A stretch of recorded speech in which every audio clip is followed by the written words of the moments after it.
بسم اللہ الرحمن الرحیم۔ حضرت سلیمان علیہ السلام اللہ تعالیٰ کے برگزیدہ نبی اور حضرت داؤد علیہ السلام کے فرزند ہیں۔ والد کے انتقال کے بعد کم عمری ہی میں تخت نشین ہو گئے۔ آپ کا سلسلہ نسب حضرت ابراہیم سے جا ملتا ہے۔ اللہ تعالیٰ نے حضرت سلیمان علیہ السلام کو بہت سے معجزے عطا فرمائے۔ ایسی عظیم بادشاہت جو ان سے پہلے کسی کو نصیب نہ ہوئی اور نہ ان کے بعد کسی کو میسر آئے گی۔ انسانوں کے علاوہ جنوں اور شیاطین کو ان کے تابع کر دیا۔ ہوا کو مسخر کر دیا کہ آپ ایک ماہ کی مسافت صبح شام میں طے کر لیا کرتے تھے۔ ان کے لیے پگھلے ہوئے تانبے کا چشمہ جاری کر دیا۔ ہر طرح کے جانوروں کو نہ صرف آپ کا فرما بردار کیا بلکہ ان کی بولیاں سمجھنے اور بولنے کی صلاحیت بھی عطا فرمائی۔ حضرت سلمان فرماتے ہیں کہ جانوروں اور پرندوں میں سے کچھ ایسے ہیں کہ جن کی دعا اللہ پاک فوراً قبول فرماتا ہے، اور اگر انسان ان پر ظلم کریں تو پھر اللہ پاک ان کی بد دعا بھی فوراً قبول کر لیتا ہے۔ میں نے ان 5 جانوروں کی بد دعا لگتے ہوئے دیکھا ہے۔ اگر تمہاری دعا قبول نہیں ہوتی تو تم ان 5 جانوروں کے ساتھ ایک کام ضرور کرو۔ اگر تم ان جانوروں کے ساتھ بس ایک کام ہی کر لوگے تو اللہ تعالیٰ تمہاری ہر مشکلات کو آسان فرما دے گا۔ وہ 5 جانور یا پرندے کون سے ہیں جن کے بارے میں حضرت سلمان کا یہ مشہور قول موجود ہے؟ ایک دفعہ حضرت سلمان علیہ السلام کو یہ اطلاع ملی کہ کسی نے کتوں کو زہر دے کر مار دیا ہے۔ آپ فوراً اس شخص کے گھر پہنچ گئے۔ جب اس شخص نے وقت کے شہنشاہ اور نبی کو اپنے گھر دیکھا تو بہت خوش ہوا اور خوب خدمت میں لگ گیا۔ وہ شخص کہنے لگا، اے اللہ کے نبی، آپ نے آنے کی زحمت کیوں کی؟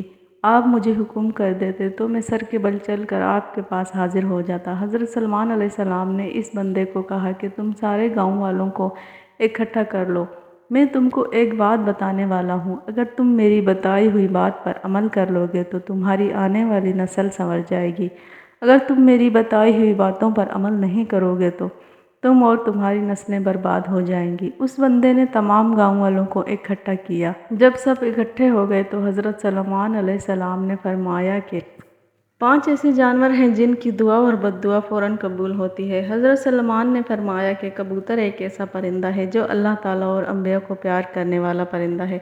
کبوتر اللہ تعالیٰ اور اس کے نبیوں سے دنیا کے سب پرندوں سے زیادہ پیار کرتا ہے۔ سب پرندے کی نسبت کبوتر سب سے زیادہ عبادت گزار پرندہ ہے۔ کہا جاتا ہے کہ کبوتر جب بھی جاگتا ہے تو اللہ اللہ کا ورد کرتا ہے اور دن رات اللہ تعالیٰ کی عبادت میں گزارتا ہے۔ کبوتر سب پرندوں کی نسبت زیادہ بلندیوں پر جا سکتا ہے اور وہ بہت اونچی اڑان اڑ سکتا ہے۔ جب عقاب کبوتر کا شکار کرنے کے لیے اس کو پکڑنے کی کوشش کرتا ہے تو کبوتر اپنے آپ کو بہت ہی بلندیوں پر لے جاتا ہے کہ عقاب کے لیے بھی اتنا اونچا اڑنا ناممکن ہو جاتا ہے۔ اس لیے کبوتر اپنے آپ کو بچانے میں کامیاب ہو جاتا ہے۔ کبوتر سوچتا ہے کہ میں جتنا اونچا اڑوں گا میں اتنا ہی اللہ تعالیٰ کے پاس پہنچ جاؤں گا۔ حضرت سلیمان علیہ السلام نے بلی کے بارے میں فرمایا کہ میں نے بے شمار متقی اور پرہیزگاروں کو دیکھا ہے جنہوں نے اللہ تعالیٰ کی یاد میں رات اور دن گزارے ہیں۔ اللہ تعالیٰ ان لوگوں کی دعائیں اتنی جلدی قبول نہیں کرتا جتنی جلدی اللہ تعالیٰ بلی کی دعا کو قبول کر لیتا ہے۔ بلی کی دعا اور بد دعا بہت ہی جلد قبول ہو جاتی ہے۔ بلی کی دعا میں بہت اثر ہے۔ بلی جس کو دعا دیتی ہے وہ شخص بہت ہی کامیاب ہو جاتا ہے۔ اس کے ساتھ ساتھ بلی کی بد دعا بھی بہت ہی بری ہوتی ہے۔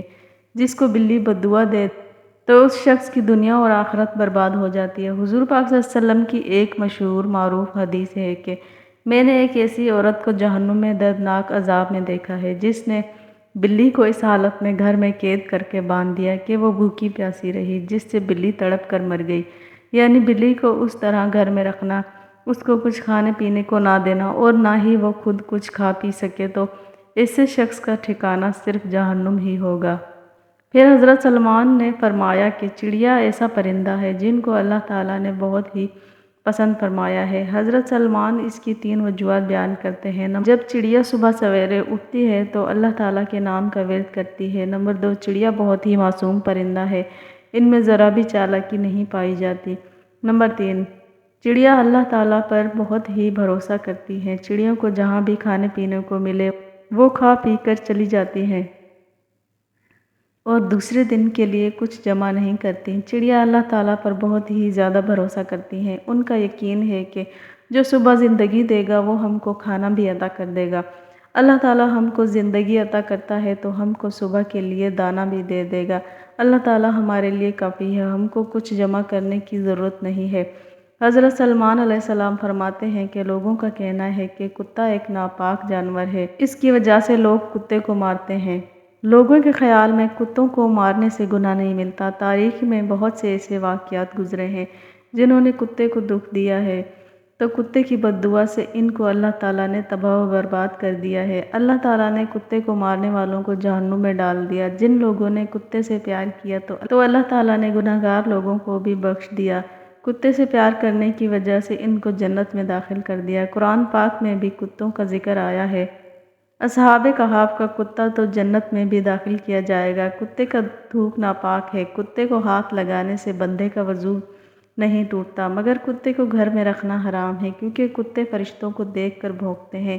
یہی وجہ ہے کہ جس گھر میں کتے ہوتے ہیں اس گھر میں رحمت کے فرشتے داخل نہیں ہوتے۔ حضرت سلمان فرماتے ہیں کہ ہم لوگ چونٹیوں کو ایک عام سا جانور سمجھتے ہیں، ان کو پاؤں تلے مار دیتے ہیں۔ ان لوگوں کے لیے چونٹیوں کو مارنا ایک ایسا عام سا کھیل ہوتا ہے کہ اگر وہ چونٹی کی اہمیت کو جان جائیں تو وہ بھول کر بھی چونٹی کو نقصان نہیں پہنچائیں گے۔ اللہ تعالیٰ نے قرآن پاک میں سورۃ النمل ساری چونٹیوں کے بارے میں ہی ہے۔ قرآن پاک میں واقعہ بیان ہوتا ہے کہ حضرت سلمان علیہ السلام اللہ تعالیٰ کے نبی تھے۔ اللہ تعالیٰ نے پوری دنیا کی حکمت انہیں فرمائی تھی۔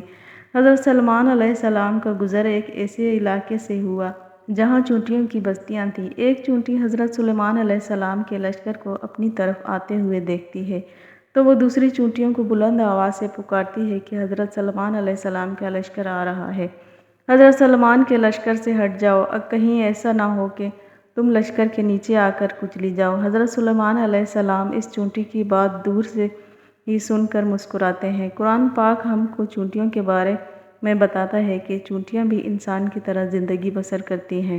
حضرت سلمان علیہ السلام فرماتے ہیں کہ جو کوئی چونٹی کو مارتا ہے تو اللہ تعالیٰ اس سے رزق چھین لیتا ہے۔ اگر چونٹی انجانے میں پاؤں کے نیچے آ کر ماری جاتی ہے تو وہ بات اور ہے۔ جان بوجھ کر کبھی بھی چونٹی کو پاؤں کے تلے کچل کر مارنے کی غلطی نہ کرنا۔ اگر یہ غلطی کرو گے تو تم رزق سے ہاتھ دھو بیٹھو گے۔ اگر کوئی چیز آپ کے ہاتھ سے گر جائے تو چونٹیوں کو لے جانے دے دیا کریں، اس طرح وہ آپ کو دعا دیں گی جس سے اللہ تعالیٰ تمہارے رزق میں اضافہ کرے گا۔ جب حضرت سلمان لوگوں کو فرمانے لگے کہ میں اب آپ کو ایک اصل راز کی بات بتانے والا ہوں کہ کبھی بھی کسی جانور اور پرندوں کو جان بوجھ کر نہ مارو، کیونکہ وہ بھی خدا کی مخلوق ہیں۔ ہم کو خدا کی مخلوق کو کبھی بھی نقصان نہیں پہنچانا چاہیے۔ اللہ تعالیٰ کی مخلوق سے ہر وقت پیار و محبت سے پیش آؤ، جہاں تک ہو سکے ان کو خوراک ڈالا کرو۔ اللہ کریم ہمیں جانوروں سے پیار کرنے اور ان کا خیال رکھنے کی توفیق عطا فرمائے، آمین۔ اگر آپ کو ہماری یہ ویڈیو پسند آئی ہو تو ہمارے چینل کو لائک اور سبسکرائب کریں۔